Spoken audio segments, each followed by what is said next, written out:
Thanks. Students right now are lined up on the Butler University campus waiting to get booster shots for the mumps. This after an outbreak on the Butler campus where 9 students became infected.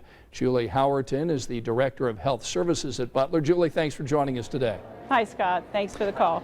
You bet. So tell us who is required to get these booster doses and why. You know, at this point, Scott, our desire, I think, in working with our state and county health partners is to do everything we can to mitigate risk. So we are really encouraging everyone on campus to receive an additional dose so that we can increase their immunity. So that's really our hope.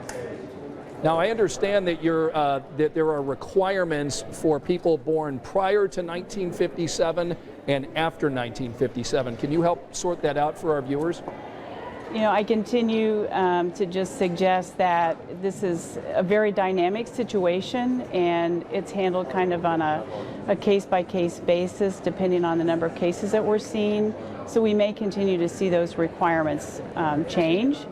Right now we have 10 confirmed cases and we have some additional cases pending, which is kind of the nature of this type of infectious disease. So our focus right now is trying to do whatever we can, again, to just mitigate the risk for our population.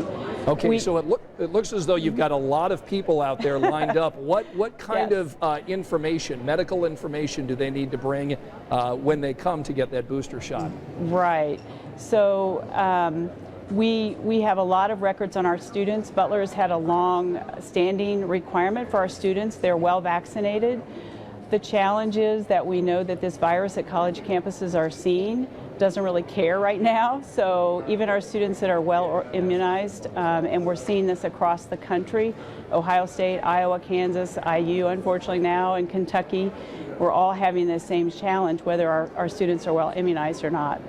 So, yeah, go ahead, Scott, I'm sorry. Excuse me, I had one last question for you. You mentioned now 10 people now have the mumps at Butler. Can you tell us how their health is doing? What symptoms are they seeing right now? How are they feeling? Absolutely.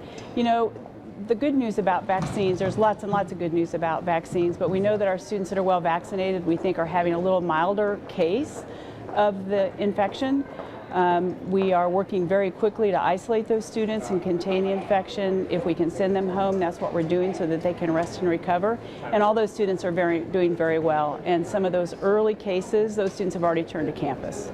All right, we've got clinics happening from the Marion County Health Department out at Butler both today and tomorrow between 10 and 4. We've got all that information for Butler students and faculty to check that on WTHR.com. Julie.